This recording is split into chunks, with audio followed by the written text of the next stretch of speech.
much better place to start working. Looking at the fiscal 22 and 23 biennium, you'll see that we're anticipating a positive balance of $9.3 billion, up about $1.5 billion from November. Higher income, consumer spending, and corporate profits lead to this improved revenue forecast. While many of the changes are one-time in nature, we continue to see a structural balance going into the next biennium. Now, as always, our forecasts do include a degree of risk, and Dr. Kalambakides will walk through some of those changes later in this presentation. On the numbers, you see the specific revenues and spending. We're anticipating now that revenues are going to top $57 billion, about $1.3 billion better than previous estimates.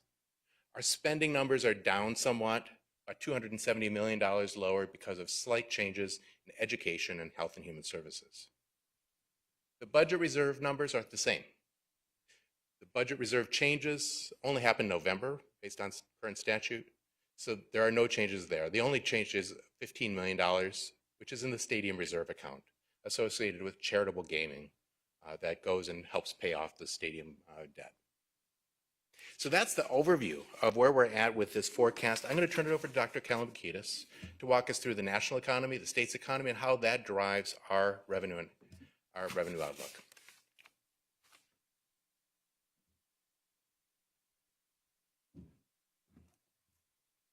Thank you, Commissioner.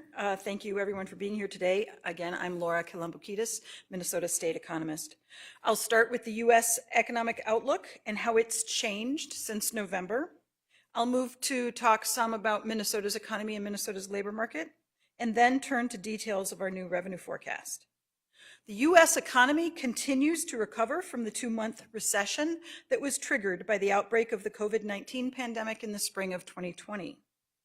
In December of 21, the U.S. unemployment rate fell to 3.9%. Total employment had recovered to 97.8% of the pre-pandemic jobs numbers, and unemployment benefit claims had receded to 2019 levels. Home values, financial asset values, and corporate profits have all risen. The economy is forecast to recover to pre-pandemic employment levels this year, and economic growth is forecast to continue.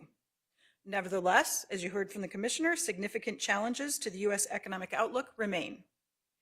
Inflation, supply chain disruptions, labor force participation, the path of the pandemic, and newly, Russia's invasion of Ukraine all pose risks to the economic forecast. In the first chart, we're showing the IHS forecast for annual growth in U.S. real GDP. The gray bars show IHS's November outlook, and the blue bars show their February forecast. IHS now estimates that U.S. real GDP grew 5.7% last year, faster than the 5.5% they assumed in the November outlook.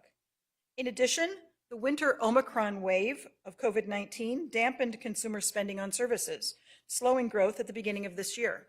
Consequently, IHS now forecasts real GDP to increase 3.7% in 22, down from 4.3% in their November outlook. Growth is then expected to further decelerate to 2.7% in 23, down from 2.9% in November. Similarly, the growth forecasts for 24 and 25 are each 0.1 of a percentage point lower than in November. The forecasts for some underlying important economic variables have been raised since November. Forecasts for nominal consumer spending, wage and salary income, and corporate profits, variables that include the effect of inflation and influence tax revenues, are all higher than in November. Price inflation exceeded expectations in 21 as demand recovered faster in some capacity-constrained sectors than supply could match. In December of 21, the consumer price index rose 7.1% over December of 20. This brought annual inflation to 4.7%, the highest annual reading since 1990, and above IHS's November forecast of 4.5%. Higher and more widespread inflation in 21 has raised expectations for price increases this year. For 22, IHS now forecasts 4.5% inflation compared with 3.3% in November. IHS continues to expect inflation to be eased by the gradual resolution of supply chain issues by increased labor force participation. They also assume that households and business owners are confident in the Fed's ability to control inflation with monetary policy. Consequently, IHS expects price increases to slow in the second half of this year, and they forecast CPI inflation of 1.9% in 23 and 2.1% annually in both 24 and 25. Note, however, that the current IHS outlook was prepared early in February and does not reflect risks to energy prices, agricultural commodity prices, overall price inflation, and financial market volatility arising from Russia's invasion of Ukraine and the related sanctions against Russia. In their February outlook, IHS expected the Federal Reserve to begin taking action to raise the federal funds rate, interest rate in March of this year. That's 1 year earlier than they assumed in November, in the November outlook. More persistent or higher inflation could lead to earlier Fed action on interest rates, which could result in slower economic growth than is assumed in this forecast. In this chart, the height of the bars shows annual growth in U.S. total wage and salary income. This value can increase if more people are working or if wages per worker are rising, or both, and it's nominal. This means it can be boosted by inflation. And again, this is the sum of all of the payrolls of all of the employers in the United States. It's not wages per worker, so it's not an hourly wage or an average wage, it's the total payrolls. IHS expects the tightening U.S. labor market, meaning low unemployment and a high demand for workers, to drive up wage and salary income. They now estimate that wage income grew 9.1% last year, above the 8% they forecast in November. They forecast an acceleration to 9.4% this year, up from their prior forecast of 7.9%, followed by a deceleration to 5.8% in 23. The forecast for wage and salary income growth has been revised downward, an average of 0.3 percentage point for the years 23 through 25. This chart shows levels or dollar values, not growth rates, but dollar values this time, of U.S. corporate profits, which continue to exceed expectations. The solid line shows IHS's February outlook, and the dashed line shows what they expected in November.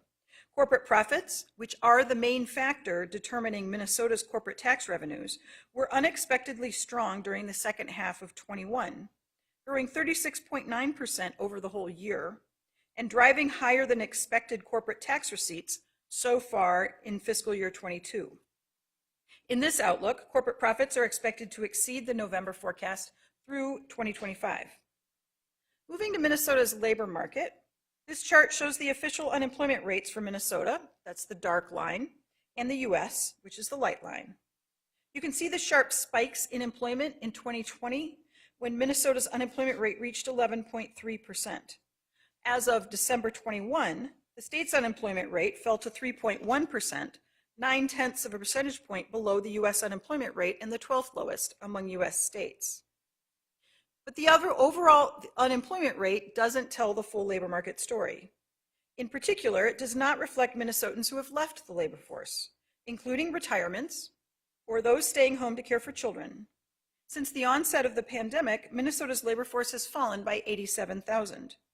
As of December, Minnesota's labor force participation rate was 67.7%, 2.5 percentage points lower than in February of 20. Nevertheless, the state's participation rate remains high relative to the United States, 5.8 percentage points above the U.S. rate, and it is the sixth highest among U.S. states. As with the U.S. forecast, we do expect low unemployment and a high demand for workers in Minnesota to drive up total wage and salary income in the state.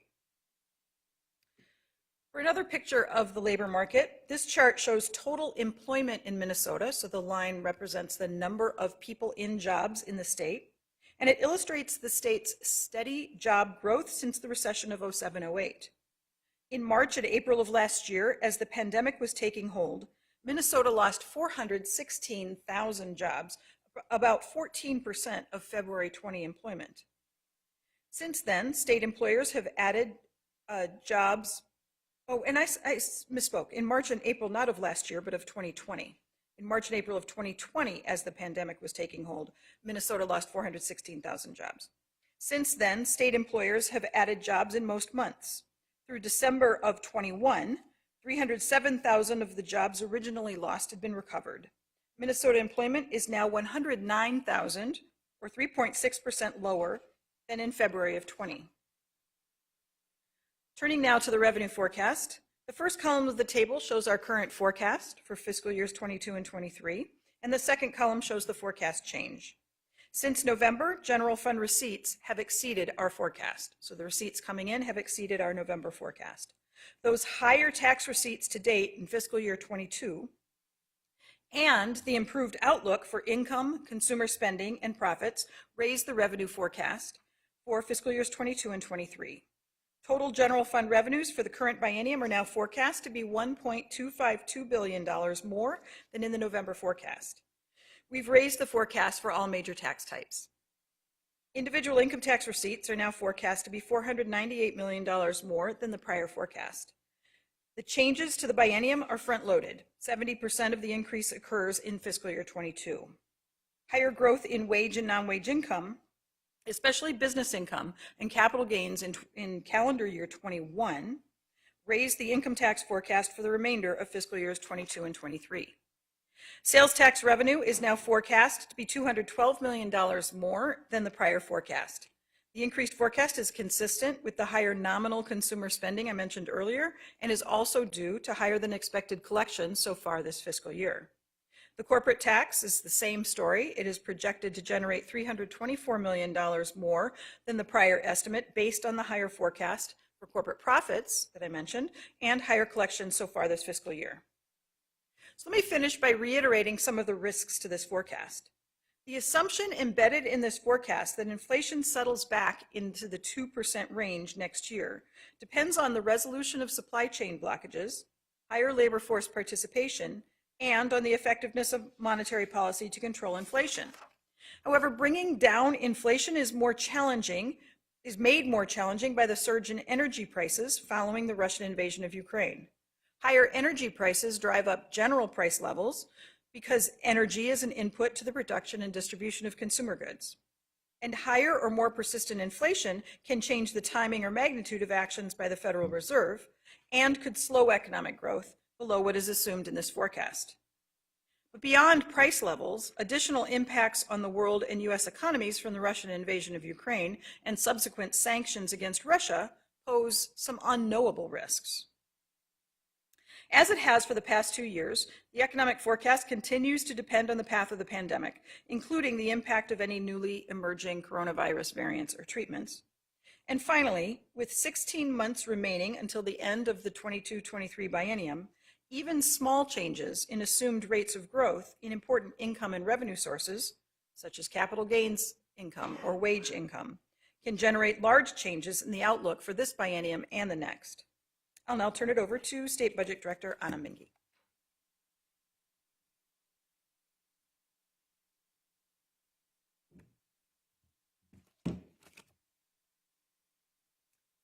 Good afternoon. I'm Anna Minge, State Budget Director with Minnesota Management and Budget.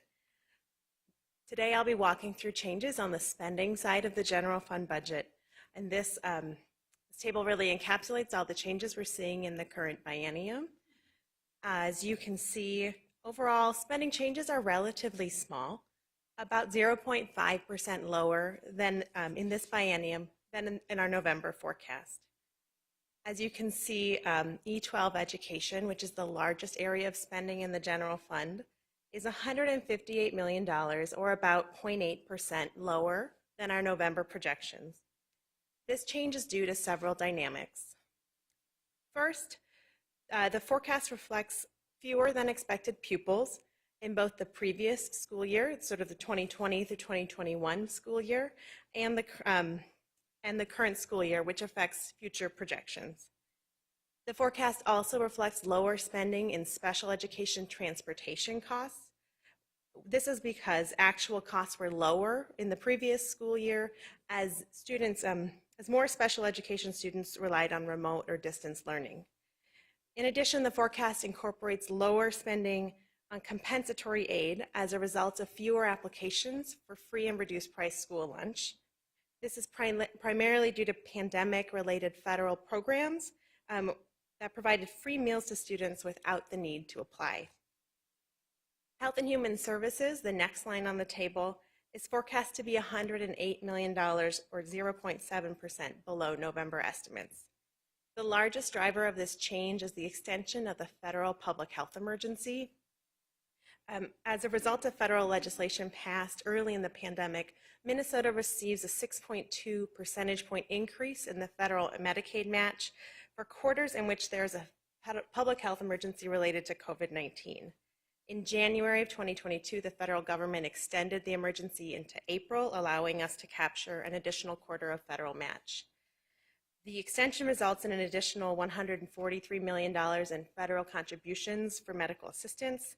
However, some of that is offset by increased costs to the state as a requirement to maintain continuous coverage for enrollees. On net, the extension is expected to save $65 million to the general fund. The forecast also reflects $40 million in savings due to lower use of the state's child care assistance program as a result of the pandemic. Caseloads are expected to return to pre-pandemic levels by the end of fiscal year 2023. You can see spending for property tax aids and credits is forecast to be $15 million, or about 0.4% lower than previous estimates. This is the result of fewer homestead credit refunds and renters' property tax refunds in the current year. Projected debt service costs are relatively unchanged, and then all other areas of the state budget combined had $12 million in higher spending compared to November estimates. In total, general fund spending in the current biennium is forecast to be $270 million lower than November estimates. However, the bulk of these changes are one-time, and the spending changes in the planning years are much smaller. I'll now turn it over to Commissioner Showalter.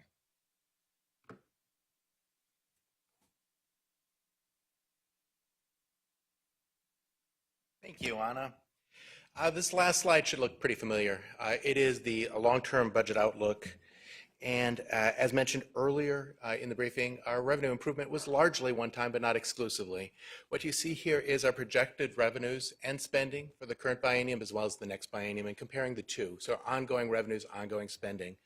The structural balance improves from about $5.6 billion in the current biennium to about $6.3 billion in the tails. Slight improvement from the previous forecast. What this does and doesn't reflect, though, is that 3 and 4 years out is certainly more uncertain than even what we're anticipating in terms of revenue and spending a year out. As I mentioned at the beginning, we're having a hard time sometimes understanding what's going to happen next month, much less 3 or 4 years from now. So this is clearly the most volatile and uncertain part of the forecast. The other element of this is also really familiar to you all, which is that it doesn't include the estimated impact of inflation. The figure for the next biennium is a little over $1 billion based upon the assumptions in this forecast. So the spending does not include that effect, while the revenues would. It does not also include the inflationary impact for the current biennium, because as you all know, we forecast on current law. And so our appropriations are set. That brings us to the close of this forecast. What we've seen here is that the state's economy continues to recover. There's been a lot of uncertainty, a lot of question marks that we've all worked through. As a community, we've dealt with those in the last couple of years. Although inflation continues to be a concern, and the unfolding Russian invasion of Ukraine introduces new risk and uncertainties to our forecast, our budget outlook remains strong. This is due in large part to extraordinary efforts of parts of Minnesota workers and businesses. We've continued to adapt and thrive and find ways to continue working through this ongoing pandemic. I'd also like to thank the team at MMB and state agencies that prepared this forecast. We get to present it, but there's a lot of great professionals who are putting together this information in an uncertain time with uncertain prospects of what's going to happen next. Together, that forecast forms the document that you'll find online at MMB's website with all the detail, all the in-depth narrative that you would expect. In addition, you'll find information on fund balances for the Healthcare Access Fund and other separate non-general funds, the detailed information for the general fund, the debt capacity report, and other information. So with that, that is our February forecast. Really happy to present it to you today and open to take questions. Commissioner, since you just mentioned it, and you know my traditional ask, what is the debt forecast? The debt forecast really looks at the question of what is our state guidelines for debt capacity based upon our revenues and compares them on 3 different items. I should look up the exact numbers, but you can find it in there that the debt capacity on number 1 is different than the debt capacity on number 2, which is actually different than the debt capacity on number 3. The whole purpose is to really make sure that we have an affordable, sustainable debt portfolio for the state. And so we measure it in a couple of different ways. The most constraining of those are a little over $2 billion. Some of those figures are well over $3 billion. Commissioner, could you speak to your estimate that much of this increase, I think you're saying, is one-time money? Because if you look at the numbers, wage growth continues, corporate profits continue, you've got a big surplus in the next biennium. So why are you thinking this is one time? And I assume you're cautioning budget writers to consider it as a one-time type increase. Yeah, given my position, caution usually comes with part of where I sit. Looking at those uncertainties and trying to make sure we manage those risks. Fortunately, we have a lot of tools. We have the budget reserve, we have the cash flow account, we have good information. We have a diverse economy. But that said, we're still trying to make sure that we look at it. In terms of one-time versus ongoing, a simple way of looking at it here is the structural balance. So you see here in 22 and 23, we've got about a $5.5 billion structural balance. So that's sort of the contribution of the bottom line in the current biennium. We have a $9 billion, more than a $9 billion surplus. Remainder is essentially one time. So that's kind of the question of how much is one time, how much is ongoing. Of how much is in the bank? About $4 billion is essentially in the bank. We had about $3 billion, $4 billion that we know of that so far. We'll see how the rest of the biennium goes. And so that's where the uncertainty in this current biennium goes. Perfect. Come on up.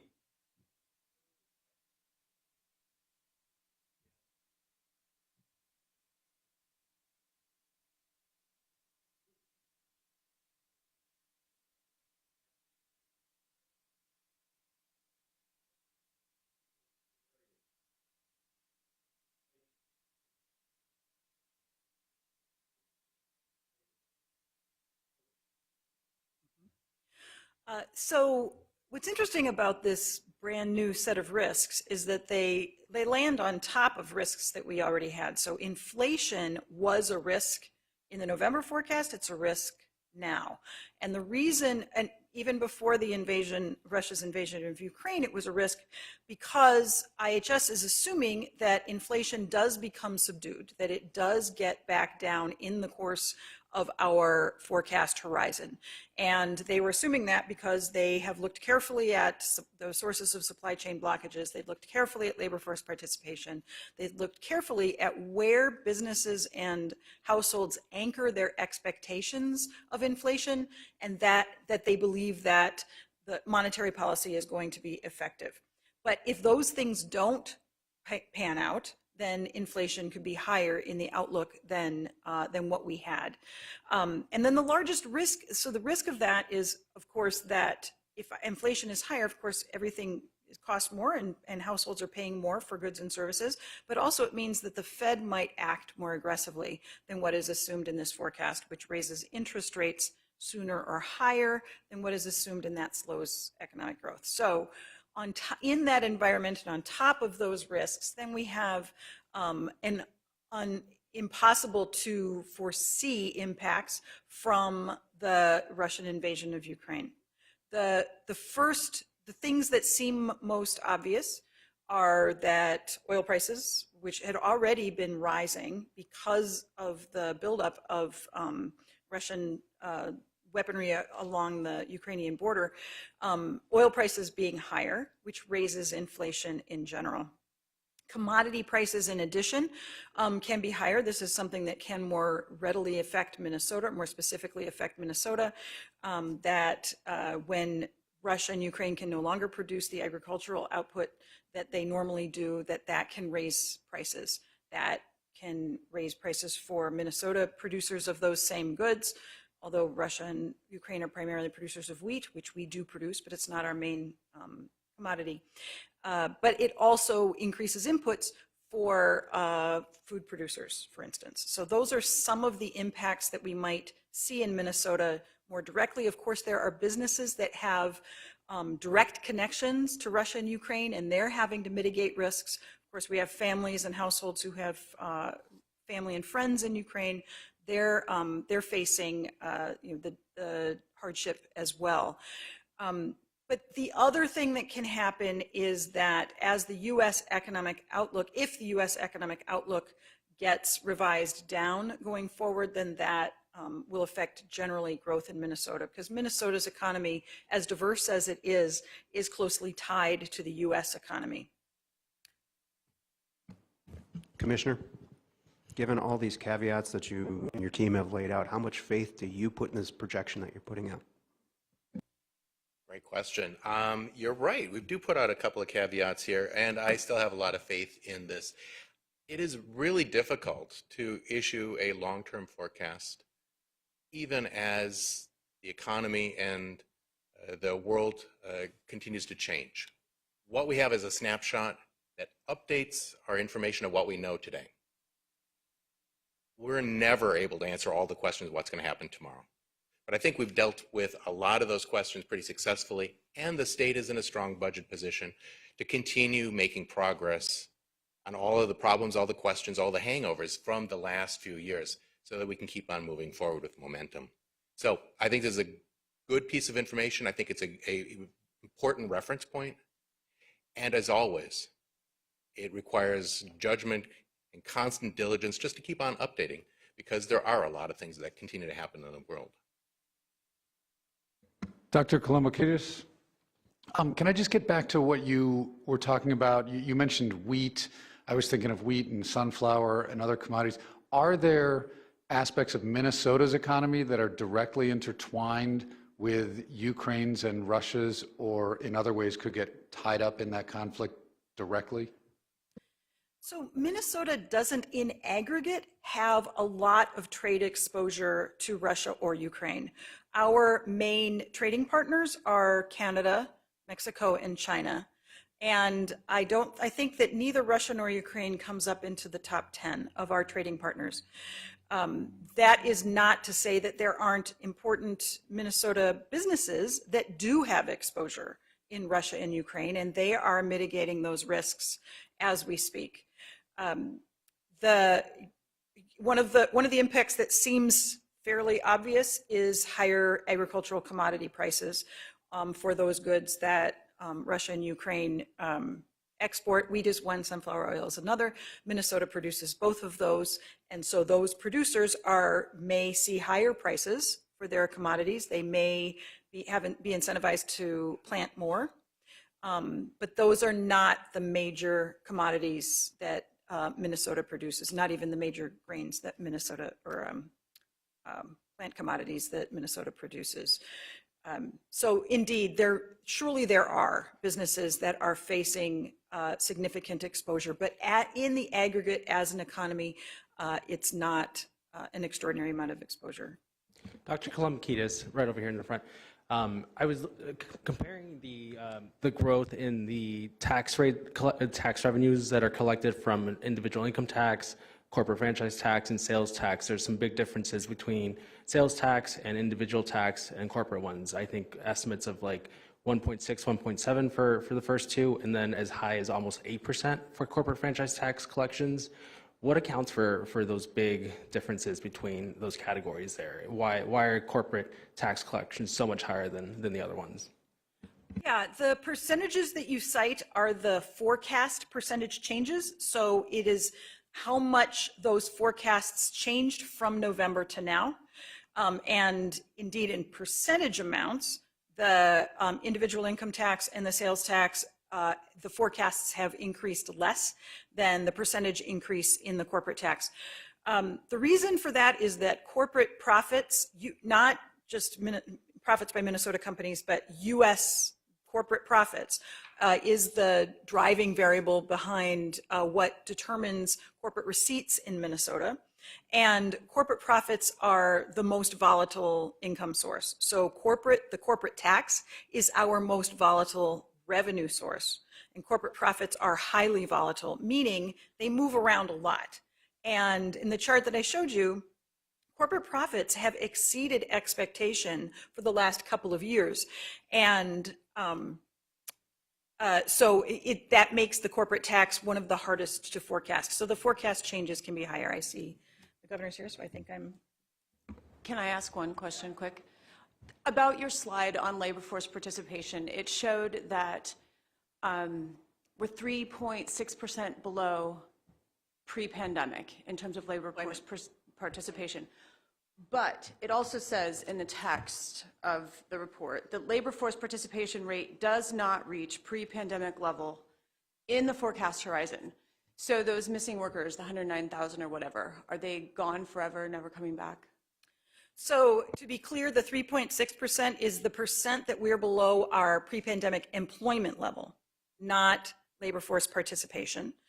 And so we are expected to reach the pre-pandemic employment level, I think in a year, so a year following the U.S. So our employment recovery lags the U.S.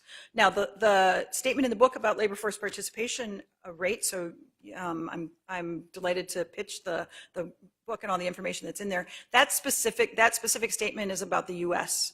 labor force participation rate. And what I said that IHS is assuming higher labor force participation at the US level, and that's one of the reasons they think inflation is going to come down. But they did lower their forecast of labor force participation between November and February. So they have brought it down so that it doesn't reach the US labor force participation rate doesn't reach the pre-pandemic level within our horizon.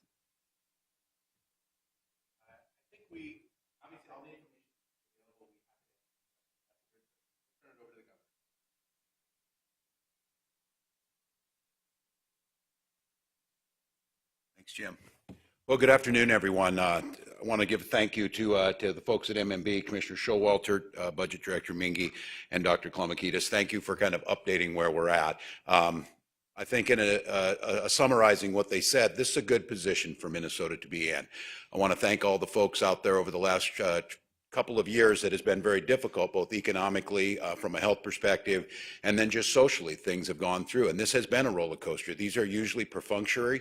After November, they're usually relatively predictable. That is not the case. And if you recall, in early 2020, when we very cautiously had a one-page supplemental budget because of the unknowns that were there. And I think from Minnesotans' economic fortitude during the pandemic, to the handling of the pandemic, and to where we are today, this is good news for Minnesotans. Some of you who've done this for a long time know that nothing MMB does is not by chance. They deliberately put things up here. I'm going to assume that our slide is spring that's coming, and I think that's probably appropriate today. This is the first time we've been in this room that felt a little bit like pre-COVID for many of us. The numbers today on COVID front are as good as they've been since last August. In some cases, better than it's been the whole time. There's every reason to believe that from hospitalizations to vaccination rates to a return to most basic economic activities, we're exactly on the right path. And what this gives us is an opportunity as Minnesotans to make sure that we're investing in Minnesotans right now. And I'll make my case again. This gives us the opportunity to get those checks right in the hands of folks now. This new number on there, we can triple those, and the numbers that we're looking at is about $500 a person, $1,000 to a couple. That's money right now. That's a difference. It's the one-time money that comes out. We're able to do that, and then we're able to look at those long-term ways to reduce costs. And I think there's a lot of space in here for compromise. You're hearing some of the ideological things. That's exactly appropriate for the legislature, and we do it.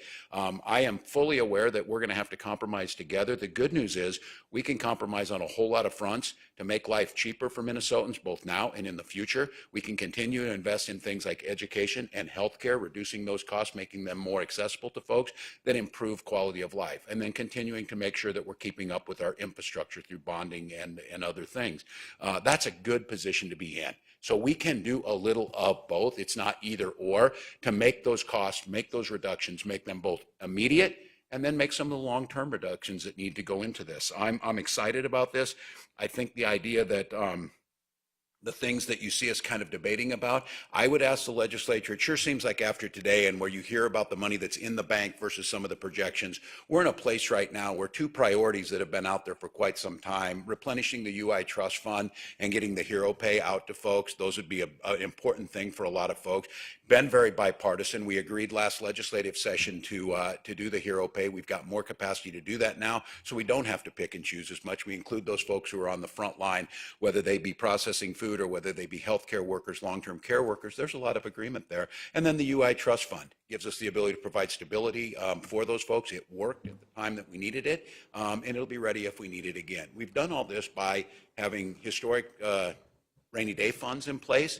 We've done it responsively. We continue to make those investments. So I have to tell you today, it seems right. I will acknowledge, as you heard here, the illegal and absolutely unacceptable invasion of Ukraine by Russia throws the world economy into a bit of uncertainty. We know especially around fuel prices that are impacting Minnesota's families. So there is macro level economics that are happening on this. Minnesota has to take a look at that, but we're also well positioned for a micro level of getting money in the hands of Minnesotans right now, reducing those costs again, child care, health care, some of those, reducing long-term costs. I think it's absolutely appropriate, and we have those things in there, child tax credits, child tax reductions, other things that are being looked at. There's a lot of great ideas out there right now that both put Minnesota's families in a better position, but don't jeopardize our long-term future. And we'll get a better idea of what happens. I think you're going to see hopefully a quick and peaceful reconciliation to the situation in the Ukraine, but a continued trajectory on an endemic state to COVID-19 also lets us. You're already seeing the return back to work. You're seeing some of the things that we knew would start to happen. So uncertainty, yes, but a solid position, ability to get this done right, a lot of collaboration, and I think agreement, what I'm seeing come out of legislative proposals to do what's right for Minnesota. So I'll be glad to take any questions. Again, you've got some of the more in-depth briefs here, but we'll try and go with it. I'll go in the back. Go ahead.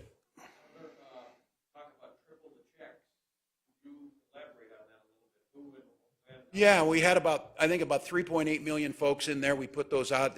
I think this direct payment right now, especially what we're seeing, you saw it today already.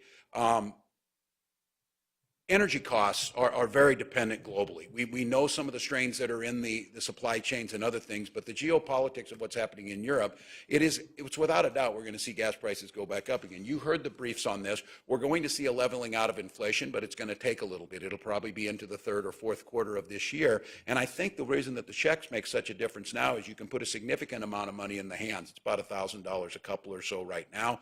Many of those folks would be the same folks who would receive the hero pay up to about $1,500. And then some of the tax cuts that are being proposed, they'd see as an ongoing basis. I don't think those things put us at jeopardy of our long-term stability in our budgeting, but they also do a quick one-time money into the hands of folks as we look towards summer. So with this new amount that's in there, we go back and look again. So it's about, as I said, an individual, about 500, a couple would receive about 1,000, and that includes the vast majority of Minnesotans. You're going to see a lot. Yep. Governor, I know you mentioned you want the legislature to do unemployment trust fund and hero checks with this money. The deadline for the uninsurance trust fund backfilling that is 2 weeks away. Do you think the House should go ahead and just act on that and get that done, even if the hero deal isn't worked out? They should do them together, and I think we asked last week, and I was told by Senate leadership that they weren't that interested in the hero pay. That's fine. I mean, it's an ideology. If they don't believe that, they said it was a smaller slice. But this is about what compromise does. I think both of those things need to be done.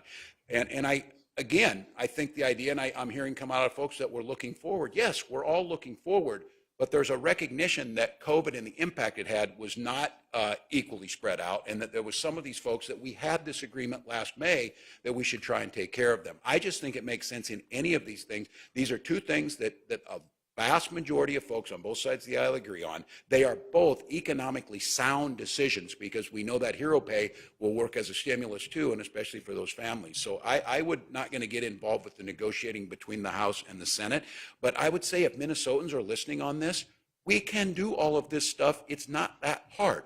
couple things together, make a few compromises around that, get those things done. They need to get done. We know we can't dig in, and I proposed the idea around the UI. I asked for the hero checks consistently through the fall that we got done, and if you recall, the reason we couldn't do that was because there was a threats during the Omicron and the Delta surge of the health commissioner being that. That is now out of the picture, so I don't know why we wouldn't just take care of that. So I would just encourage them to do that. I won't say whether they should pick one or the other, but it's a smart thing to do. Sean? Governor, in light of the war in Ukraine and the impact it may have on our state budget, are you willing to follow the actions of your fellow Governor Phil Murphy in New Jersey and call for a boycott of all Russian products and call upon Speaker Hortman, Senator Miller, and as well as your declared opponents from the Republican Senate, Senator Gazalka and Benson, to put forward legislation that have a structured boycott against Russia, as well as calling for the investment board to meet and divest of any Minnesota portfolio that it has with Russian ties? And are you willing to go as far as suspending the visas for Russian students in our colleges and university? Donald Trump set the stage for this in his presidency, kowtowing to Vladimir Putin.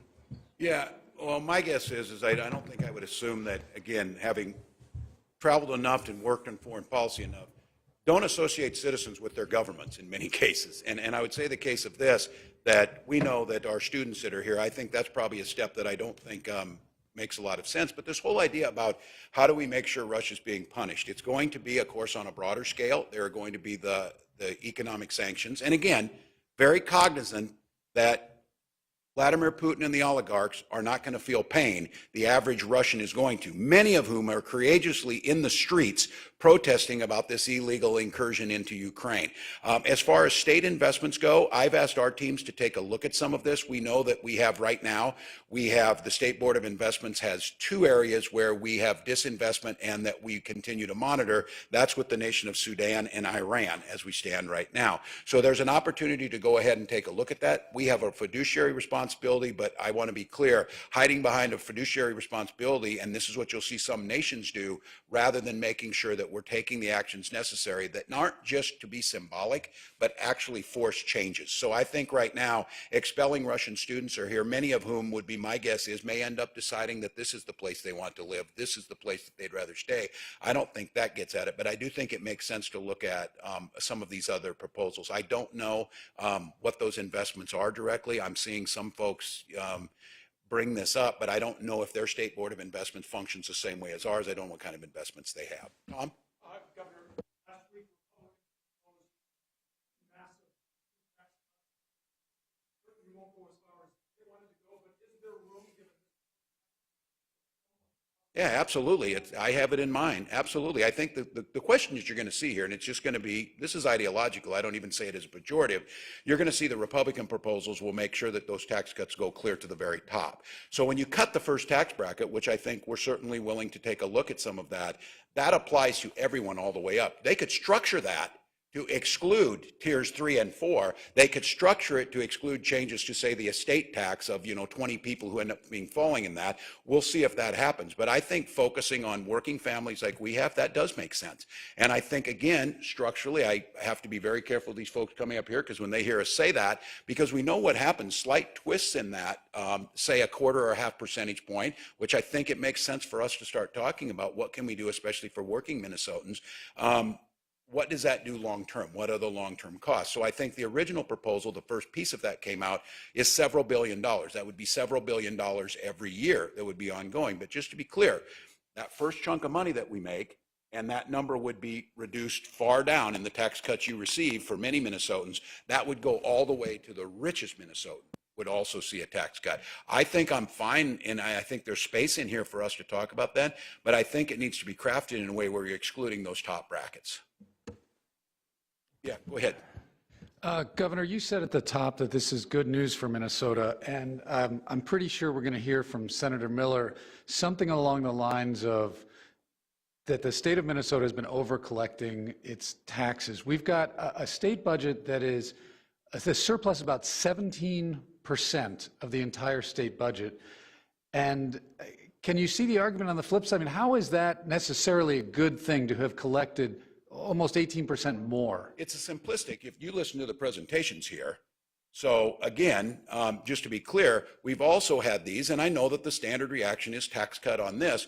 We've also seen that when there's been massive deficits. I'm not saying we don't do some of this, but the data doesn't show that. What we saw was increased spending, increased behaviors that were out, especially on the corporate tax cut. There's also about $500 million in savings that the state of Minnesota did not spend. So I'm not saying that we can't try and put this into, get it into a little more balance. But again, I want to remind everyone, January of 2020, when I said, no, let's freeze in place, the same tax cut was proposed then, which would have led to billions in deficit spending. So I'm not saying that there's not some room there, but I think just the knee-jerk reaction to tell them that this is just a gross over taxation. I do say that revenues are up, so let's return it. And I think that there's a mix here.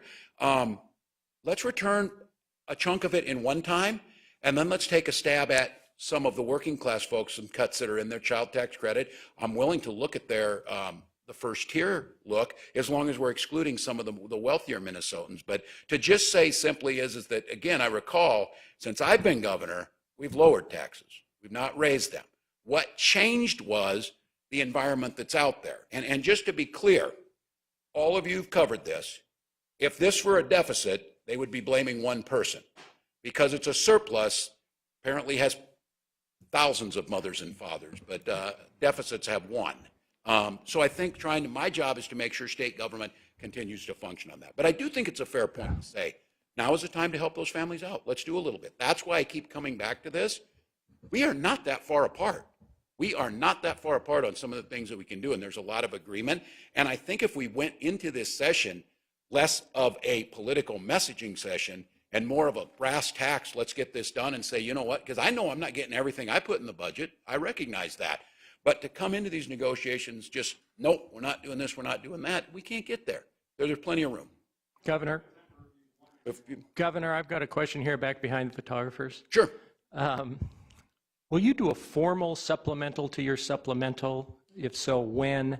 And what is your thinking going in as far as one-time kind of expenditures versus some of the ongoing expenditures such as long-term care, staffing that have come up? What are you thinking? Yeah, I think it needs to be a balance, and that's why I think this approach to moving Minnesota forward is better than if this is, we're not doing anything else, we're not doing hero checks, we're not doing direct payment checks right now, we're just doing tax cuts permanent on there. I don't think it's a balanced approach. It'd just be like your own portfolio, measuring it between your 401k or some of it in stocks and bonds or others in the stock market, whatever, trying to balance it out. So I think in answer to that, Peter, we'll go back because, again, I received this briefing at the same time that the legislators receive it. My team starts to tear through this some or whatever. I believe it was at 10:30 this morning we talked. I do think maybe it makes sense, as I said, in first blush, running numbers on that. I think we can triple those checks we talked about, and I think it created more space to have discussions around some of these other things. But what I don't want to see is, I don't want us pulling money for tax cuts to the wealthiest Minnesotans at a time when we know that there's things we need to invest in, especially around education, healthcare costs, those. And you can do it all. You truly at this point in time can do it and not leave deficits going into the future. So I think it's a balanced approach. We haven't said whether it'll be officially. I think what you'll see, Peter, is us to go back, look at those numbers, kind of reconfigure what we came out with the first time and put that out again.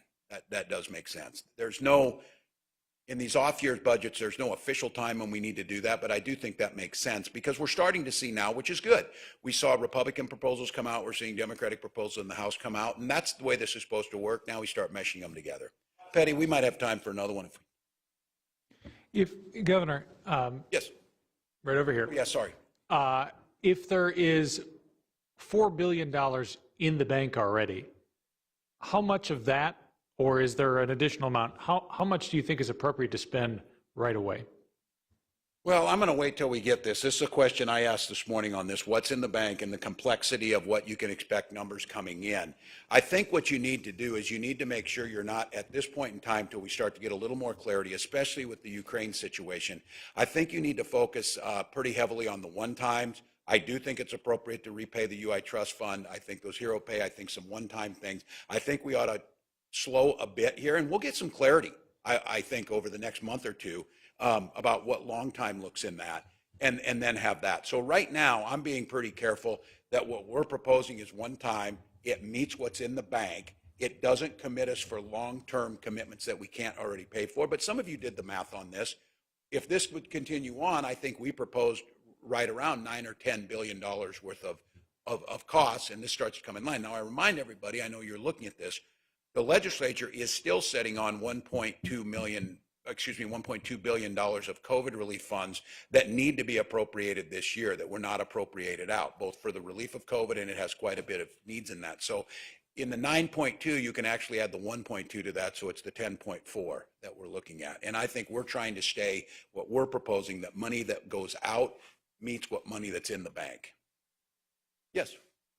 Following Bill's earlier question on the rebates, did you say this summer? So even if the legislature agreed to do some sort of rebate check like May 15th, right, the last week of session, you think that realistically I asked this question. I don't want to put Commissioner Doty, we're in his house and he's here. I don't want to put him on the spot, but I asked him what he'd do. His team is prepared to do this because I asked them early. I said, if I propose these, because I feel very strongly about this, you know, you can politically try and make whatever case you want about why inflation's there or gas prices are going up. I think folks who see the global economy connected know it's a little complex. But when you're an individual family member and gas went up 14 cents today because of the Russians invading Ukraine, money in your hands right now. So my thing to him is, I certainly want them to do it correctly, but I said, start thinking about and build the infrastructure ahead of time so that when we get this thing through, these things can move. And I told him, just to be, and I don't want to put him on the spot, I said, people need this here before summer. This is the times they're thinking about it. Kids are getting ready for summer. I mean, these are $1,000 or another $1,500 on that. Now you can go to camp, you can pay for the gas, you can do some things. And that, again,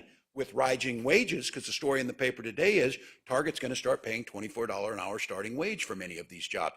That's the other side of this thing, that if we can give some stability right now, and then talk about some of those long-term reductions in costs, whether they be in taxation, child care tax credit, or give them some certainty around health care and child care. That's what we're hearing time and time again. So we can do that. We can get it out quick. I'm not going to put them on the spot for the moment, but just to be clear, I've made it clear. I have a sense of urgency around this. I don't want to wait. I don't want to see this. I don't want it to go into next year. Let's get these things done right now. That's the reason they've been waiting and preparing for these hero checks. The minute that passes, we're going to start processing them.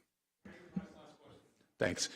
Governor, I didn't hear you talk at all about increasing spending. You've got a Democratic constituency out there who wants to see more spending on programs from health insurance to child care, all sorts of things. What's the deal? Well, we do. I'm certainly going to, that's what I said, and there's plenty to go around on both. I'm not going to give tax cuts to the top end of things, but I'm certainly want to make sure that we're investing both in child care. We know that that's a big piece of this. We know upping those rates. We're hearing from the business community that it's a top priority of theirs. Investments into education that we know that work. And many of these are one time. We've got a little bit of long-term investments there, but all of that balances out. So the question's going to be here is, should we provide immediate relief? Should we provide long-term cost savings to working families? Should we invest in education? Should we invest and talk about a bonding bill to get done and all that? Or should we give all of tax cut with some of it going to, a big chunk going to the top? I think that's the only ideological split that's happening right now, because I think you're going to see legislators are hearing from their folks all over that they just simply want us to get this package done. And so, yes, there's some in there. I certainly want it to be there, but I'm going to caution those folks that I believe in. We need to be very cautious about creating new ongoing long-term spending. And that coin is it has two sides of this. When they did the 2018 tax cuts or whatever, nobody wants to figure that as a cost. That has a long-term cost. When you cut taxes, that is long-term costs and spending. And I said, if we create new programs, we need to be very clear about what that's going to be. So we've been pretty, I think, disciplined about not creating a long-term tails problem. And I think that's what bodes well. After listening to this presentation, I think there's every reason to be optimistic, but over these last 2 years, here we are with maybe the biggest conflict since World War II in Europe. We're coming out of a global pandemic, but we have to see what's next, and we have to prepare for that, and I think it's good to be prudent. But I want to thank you all. I want to thank this team up here for doing the work they did, and it's good to see you all back in this room again and actually see a lot of faces, so thank you.